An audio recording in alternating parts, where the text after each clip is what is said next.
बिस्मिल्लाहिर्रहमानिर्रहीम। अस्सलाम वालेकुम नाज़रीन, मैं हूं बाबर हयात और आप देख रहे हैं 24/7 उर्दू न्यूज पर होम एक्सपेंस के ताबुन से बाबर हयात शो। नाज़रीन, एशिया कप का ऊंट अब एक करवट बैठता हुआ दिखाई दे रहा है और पाकिस्तान के क्रिकेट फैंस के लिए, पाकिस्तान क्रिकेट के लिए जबरदस्त किस्म की खबरें आ रही हैं और गुज़िश्ता रोज भी अच्छी खबर आई थी। आज मजीद मामला क्लियर होते हुए दिखाई दे रहे हैं। पाकिस्तान क्रिकेट बोर्ड इस सारे मामले में जीतता हुआ दिखाई दे रहा है और भारतीय क्रिकेट बोर्ड जो है वो थोड़ा सा उसको हजीमत का सामना करना पड़ रहा है, क्योंकि इस वक्त भारतीय बोर्ड की जो पाकिस्तान को अकेला करने की ख्वाहिश थी वो थोड़ी उल्टी पड़ गई है। इस हवाले से आपको जो लेटेस्ट बड़ी डेवलपमेंट हुई है आज के दिन और आपसे थोड़ी देर पहले जिसकी अपडेट्स आई हैं वो आपके साथ शेयर करने जा रहा हूं। दूसरी जानिब भारत में टेस्ट सीरीज को लेकर के भारतीय क्रिकेट बोर्ड का अब ऑफिशियल बयान भी सामने आ गया है, उसके ऊपर भी थोड़ी सी बात करेंगे। मैंने वैसे कल ही उस पर बात कर दी थी और कल ही बता दिया था आपको कि BCCI won't accept it at all, और आज उन्होंने इस हवाले से अपना ऑफिशियल स्टैंड भी दे दिया। और इसके अलावा हसन अली के हवाले से जबरदस्त किस्म की खबर है जी। हसन अली बड़ा जबरदस्त परफॉर्म कर रहे हैं, ऑलराउंडर परफॉर्मेंसेस भी दे रहे हैं। वो इस वक्त T20 ब्लास्ट सेकंड 11 जो टूर्नामेंट है उसमें उन्होंने हैट्रिक कर ली है।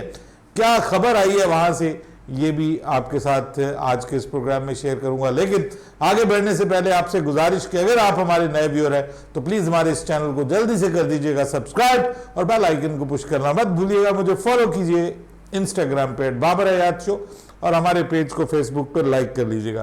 तो जनाब, सबसे पहले तो बात कर लें कि हसन अली इस वक्त जो है वो काउंटी क्रिकेट खेल रहे हैं और वहां पर उन्होंने अपनी टीम की जानिब से खेलते हुए जबरदस्त बॉलिंग करते हुए एक ओवर में ना सिर्फ हैट्रिक की बल्कि उसी ओवर में 5 गेंदों के ऊपर उन्होंने 4 विकेटें हासिल किए और यूं एक बड़ा कारनामा हसन अली ने सरअंजाम दिया है। इस मैच में हसन अली 5 विकेटें हासिल करने में कामयाब हो गए। इससे पहले जो दूसरी काउंटी चैंपियनशिप थी उसमें भी हसन अली अच्छा परफॉर्म करते हुए नजर आए हैं और उन्होंने बल्लेबाजी के जरिए, बैटिंग के जरिए भी अपनी टीम की एक मैच में जीत में इंपॉर्टेंट रोल प्ले किया था।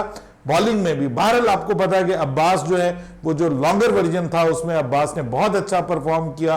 क्या अब हसन अली जो है वो अपनी इस परफॉर्मेंस की बेस के ऊपर क्या वो पाकिस्तान के ओडीआई स्क्वाड का हिस्सा बन सकते हैं, वर्ल्ड कप ओडीआई स्क्वाड का हिस्सा बन सकते हैं? ये देखना पड़ेगा कि उनकी इस परफॉर्मेंस को वर्ल्ड कप के पॉइंट ऑफ व्यू से किस तरह से देखा जा रहा है। काउंटी खेल रहे हैं, कंपैटिटिव टूर्नामेंट है, वैल्यू है उसकी ऑब्वियसली और उसकी परफॉर्मेंस को भी वैल्यू दी जाती है। लेकिन बहरहाल यहां पर अब देखना यह है कि आपके जो मामलात हैं वो किस तरह से चल रहे हैं पाकिस्तान टीम के और उसमें जगह कितनी बाकी है हसन अली के लिए। हसन अली के लिए जगह ऑलवेज होती है, लेकिन ये 2019 में देखिए क्या हालात थे कि 2017 की जो चैंपियंस ट्रॉफी थी ना उसमें हसन अली बेस्ट बॉलर थे उस चैंपियन ट्रॉफी के और best player of the tournament भी बने थे वो। लेकिन अब ये देखिए कि दुनिया का एक बड़ा इवेंट होने जा रहा है और हम बात कर रहे हैं कि हसन अली क्या हमारी टीम का हिस्सा होंगे या नहीं होंगे। ये किस्मत है और किस्मत कभी इंसान को अर्श से फर्श तक और कभी फर्श से अर्श तक ले आती है। तो ये मामला है मुकद्दर का, किस्मत का। बहरहाल मेहनत जारी रखनी चाहिए और अगर वो इसी तरह परफॉर्म करते रहे तो उनको कम से कम पाकिस्तान का जो एक रिजर्व स्क्वाड में तो कम से कम उनको शामिल कर ही लिया जाएगा कि अगर कोई बड़ा बॉलर आपका खुदा ना खास्ता वर्ल्ड कप से पहले कोई इंजर्ड हो जाता है तो फिर आपके पास कोई कुशन होना चाहिए। बहरहाल तजुर्बा मौजूद है, लेकिन जो तजुर्बा हमें पिछले T20 वर्ल्ड कप में हुआ था उनके कैच को ड्रॉप होने की वजह से और उनको जो मार पड़ी थी उसके बाद तो क्रिकेट फैंस कहते हैं कि भाई हसन अली को जाने दो, इसको तो पाकिस्तान टीम का हिस्सा होना ही नहीं चाहिए। बहरहाल जी, अब एक तो वर्ल्ड कप भी है और ऊपर से एशिया कप भी है, तो पाकिस्तान के लिए तो ये दोनों इवेंट्स ही इस वक्त इंपॉर्टेंट हैं और ना सिर्फ पाकिस्तान के लिए बल्कि एशिया के दूसरे मुल्कों के लिए भी बड़े इंपॉर्टेंट हैं, क्योंकि एक बड़ा फ्लैगशिप इवेंट होने जा रहा है आईसीसी का, जिसे आप वर्ल्ड कप कहते हैं। 2023 का वर्ल्ड कप भारत जिसका होस्ट है। अब उस वर्ल्ड कप से पहले ये एशिया कप जो है ये बहुत बड़ा इवेंट है, और इस इवेंट के ऊपर पहले तो खतरात के बादल मंडला रहे थे और ऐसा लग रहा था कि जैसे ये पाकिस्तान से चला जाएगा, और नतीजा ये निकलेगा कि ये पाकिस्तान से चला जाएगा, सारे मुल्क इंडिया की साइड ले लेंगे, बीसीसीआई की साइड ले लेंगे और पाकिस्तान अकेला रह जाएगा, और उसके बाद फिर पाकिस्तान कहेगा कि जी मैं तो एशिया कप खेलता ही नहीं हूं क्योंकि हम होस्ट हैं, अगर हम इसको पाकिस्तान में नहीं करवाएंगे तो फिर हम इसको मानते ही नहीं है। तो यही होने का इम्कान था, लेकिन मैं अगेन ये कहता हूं कि नजम सेठी को क्रेडिट जाता है कि जिस तरीके से उसने पाकिस्तान का केस एशियन नेशंस के सामने रखा और जिस तरीके से उसने एशिया कप के साथ ही जुड़े वर्ल्ड कप को सामने रखा, और जिस तरह से उसने कहा कि मुझे कोई परवाह नहीं है, हम छोड़ देंगे वर्ल्ड कप, जो भी आईसीसी हमारे साथ करेगा सो करेगा, हमें कोई परवाह नहीं है। अगर हमारे एशिया कप को किसी ने छेड़ने की कोशिश की और पाकिस्तान ने जो अब लेटेस्ट इवन मॉडल दिया उसमें पूरी कोशिश की पाकिस्तान ने कि किसी ना किसी तरह एशिया कप अगर कंप्लीटली पाकिस्तान में नहीं होता तो पार्शली हो जाए, और जिस मुल्क को मसला है वो मुल्क यहां पे ना खेले, बाकी जिनको मसला नहीं है वो यहां पे खेले। और यही सारे का सारा प्रॉब्लम बना हुआ था, और उस प्रॉब्लम में गुज़िश्ता रोज दो ममालिक ने, श्रीलंका ने और बांग्लादेश ने, आपको पता है कि पाकिस्तान के हाइब्रिड मॉडल की जो है वो मंजूरी दे दी थी। 5 मैचेस या 6 मैचेस पाकिस्तान में, और उसके बाद जो है वो बाकी रिमेनिंग मैचेस जो है वो न्यूट्रल वेन्यू पे होंगे, इसकी पहले उन्होंने मंजूरी दे दी थी। लेकिन उस वक्त इंडिया ने ये कहा था, गुज़िश्ता रोज इंडिया ने ये कहा था कि बीसीसीआई ने कि जनाब बात ये है कि 1-2 से फर्क नहीं पड़ता, कम से कम 5 मुल्कों को एक तरफ होना पड़ेगा तो ही मामला डिसाइड होगा। और अब भारत की ये ख्वाहिश भी नजम सेठी की कोशिश से पूरी हो गई है, क्योंकि अभी अभी थोड़ी देर पहले जो लेटेस्ट बड़ी अपडेट आई है वो ये आई है कि नेपाल और अफगानिस्तान ने भी रिटन कंफर्मेशन कर दी है पाकिस्तान क्रिकेट बोर्ड को। Nepal and Afghanistan written email confirmation Pakistan cricket board को कर दी गई है, और पाकिस्तान क्रिकेट बोर्ड को ये बता दिया गया है कि we have nothing, we don't have any issue to play in Pakistan, और हमारे लिए कोई प्रॉब्लम नहीं है। और ये उन्होंने अब बाकायदा ईमेल के जरिए कंफर्मेशन कर दिया। इससे पहले श्रीलंका और जो बांग्लादेश है वो कंफर्मेशन ऑलरेडी कर चुके हैं। तो ये 4 मुल्क अब हो गए, 5वां पाकिस्तान, तो छठा तो फिर इंडिया है ना जी। तो इंडिया को तो हाइब्रिड मॉडल से कुछ लेना देना ही नहीं है, क्योंकि India is not the part of that hybrid model. India तो ऑलरेडी न्यूट्रल वेन्यू पे खेल रहा है, वो तो कहता है हमने खेलना ही न्यूट्रल वेन्यू पे। तो पाकिस्तान क्रिकेट बोर्ड अब ये कह रहा है, जो लेटेस्ट पाकिस्तान क्रिकेट बोर्ड के सोर्सेज ये बता रहे हैं कि वो कह रहे हैं कि इंडिया इररेलेवेंट हो गया अब इस सारे मामले में, क्योंकि 5 मुल्क एक तरफ हो गए और इंडिया अकेला है। और इंडिया का प्रॉब्लम यह है कि हमने पाकिस्तान में नहीं खेलना, तो हम कहते हैं जी बिस्मिल्लाह, ना खेलें आप पाकिस्तान में, खुश रहें आप जहां पे खेलना चाहते हैं, हम एक न्यूट्रल वेन्यू बना लेते हैं, आप वहां पर जाकर बैठ जाइए, हम यहां पे अपने मैचेस खेल के वहां पे आ जाएंगे, सब लोग आपसे भी मैचेस खेल लेंगे और सब कुछ हो जाएगा। अच्छा, अब देखिए इस मामले में ये गिव एंड टेक का मामला है। अब इस सारे मामले में पाकिस्तान को एक चीज पे पीछे हटना पड़ेगा, और वो है यूएई में एशिया कप का होना।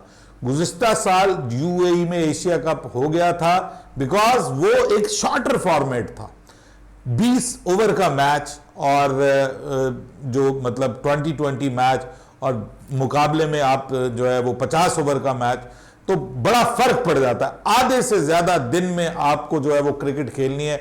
वहां पे मोस्टली सेकंड टाइम मैचेस होते थे, रात में मैचेस होते थे, तो गर्मी तो होती थी, लेकिन कम से कम वो धूप, जो आग बरसाने वाली धूप है, उसका वो डायरेक्ट असर नहीं पड़ता था मैच के ऊपर, बिकॉज मैचेस शुरू ही शाम के वक्त होते थे। सो इस वजह से वो उसके साथ मेरे ख्याल में इसका कंपैरिजन करना मुनासिब नहीं है। पाकिस्तान को थोड़ा सा बैकफुट पे आना पड़ेगा as far as the neutral venue is concern. तो न्यूट्रल वेन्यू के ऊपर पाकिस्तान क्रिकेट बोर्ड का अब ये मानना है कि हम इस पे बैठने के लिए तैयार हैं। ठीक है, अगर सब कंट्रीज कहते हैं कि यहां पे न्यूट्रल वेन्यू जो है वो यूएई नहीं होना चाहिए, श्रीलंका होना चाहिए या कोई और होना चाहिए, तो हम उस पर सोचने के लिए तैयार हैं। पीसीबी ने अपना सेकंड वेन्यू जो दिया है वो इंग्लैंड दिया है, और इंग्लैंड में वो पीसीबी कहता है कि जी रिमेनिंग मैचेस हो जाएं, इंडिया के मैचेस इंग्लैंड में हो जाएं। अब प्रॉब्लम क्या है इस सारे सिनेरियो में? प्रॉब्लम ये है कि जनाब जो गेट मनी है ना, वो जो मुल्क करवाता है टूर्नामेंट उसको मिलती है गेट मनी, यानी जो टिकट्स की मनी। तो वो अगर पाकिस्तान यूएई में करवाता तो आपको पता है वहां पे इंडिया पाकिस्तान के फैंस ना सिर्फ आते हैं बल्कि वहां तो ब्लैक में टिकटें बिकती हैं, और वहां पे पीसीबी को बड़ी कमाई होने के चांसेस हैं, जो कि आपको पता है पिछली बार श्रीलंकन क्रिकेट बोर्ड को हुई थी। अब प्रॉब्लम यह है कि ये वहां पे अगर नहीं होगा तो फिर अगर श्रीलंका में या बांग्लादेश में होता है तो फिर वहां से तो उतनी कमाई नहीं मिलेगी, क्योंकि वहां की करेंसी इतनी स्ट्रांग नहीं है जिससे आपको डॉलर्स में उतनी कमाई मिल सके। और वहां तो क्योंकि एक फॉरेन करेंसी थी एईडी जो दिरहम होता है वहां पे, वो और खासा स्ट्रांग है, तो उसमें जब लोग टिकट्स खरीदते थे या डॉलर्स में वहां पे टिकट्स खरीदते थे तो पाकिस्तान क्रिकेट बोर्ड को तो जनाब उसका बड़ा फायदा होना था। अब इस सारे मामले में बांग्लादेश ने तो आज ऑफिशियली ये कह दिया है कि जनाब हमें यूएई में खेलने पे एतराज है, पाकिस्तान में खेलने पे हमें कोई एतराज नहीं है। पाकिस्तान के साथ हमारे बड़े अच्छे ताल्लुकात हैं, हम पाकिस्तान में खेल भी रहे हैं, खेल भी चुके हैं, खेलेंगे भी, और वो हमारे साथ खेलेंगे तो हमें कोई प्रॉब्लम नहीं है पाकिस्तान खेलने में। हाँ ये है कि अगर न्यूट्रल वेन्यू, और ना ही हमें पाकिस्तान के हाइब्रिड मॉडल पे कोई प्रॉब्लम है।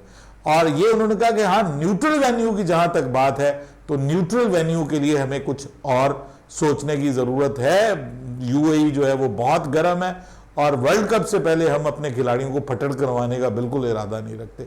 मेरे ख्याल में ये बात बिल्कुल दुरुस्त है, ये इस पे पीसीबी को सोचना चाहिए। एटलीस्ट मतलब श्रीलंका में हो जाए या बांग्लादेश में हो जाए, एटलीस्ट एशिया कप हो तो सही ना जी, एशिया कप होना तो चाहिए कम अज कम, और क्रिकेट लोगों को देखने को मिलनी चाहिए, पाकिस्तान इंडिया के मैचेस देखने को मिलने चाहिए। और फिर वर्ल्ड कप से पहले ये जो अगर टूर्नामेंट हो जाता है तो वर्ल्ड कप के ऊपर से ये जो प्रॉब्लम है कि जनाब पाकिस्तान वर्ल्ड कप नहीं जाएगा, ये भी खत्म हो जाएगा, पाकिस्तान वर्ल्ड कप भी जाएगा। और दूसरी जानिब बड़ी खबर यह भी आ रही है कि भारत भी पाकिस्तान को रिटर्न लिखकर देने के लिए बीसीसीआई जो है वो तैयार है। सुनने में ये आया है बीसीसीआई तैयार है कि जनाब हम पाकिस्तान में 2025 में, क्योंकि आईसीसी का इवेंट है, हम उसका बाइकाट नहीं करेंगे, हम पाकिस्तान में आकर खेलेंगे। दूसरी जानिब टेस्ट मैचेस की बात करें तो टेस्ट सीरीज पे तो भारत ने इनकार ही करना था, ये पता नहीं किसने शोशा दरमियान में छोड़ दिया। अब वो बात ये ना कि नजम सेठी ने तो खुद नहीं कहा होगा, ये मेरे आप जैसे लोग जो बीच में इंटरव्यूज करते हैं वो बीच में पूछ लेते हैं हाँ जी वो टेस्ट सीरीज की बात हुई थी।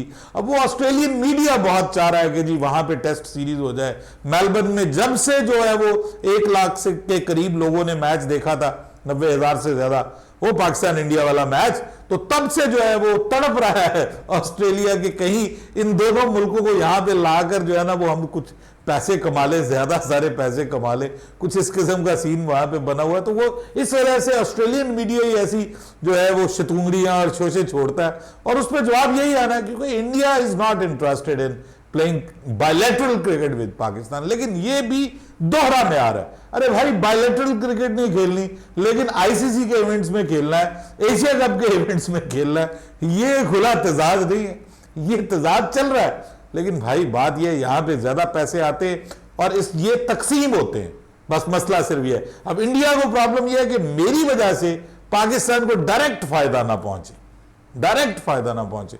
लेकिन दूसरी जानिब आप क्या समझते हैं कि अगर पाकिस्तान इंडिया जाकर टेस्ट सीरीज खेलेगा तो ऑस्ट्रेलिया की टेस्ट सीरीज से उसको ज्यादा फायदा नहीं पहुंचेगा? ये मुझे जरूर बताइएगा नीचे कमेंट्स में। बाबर हयात को इजाजत दीजिएगा, अल्लाह हाफिज।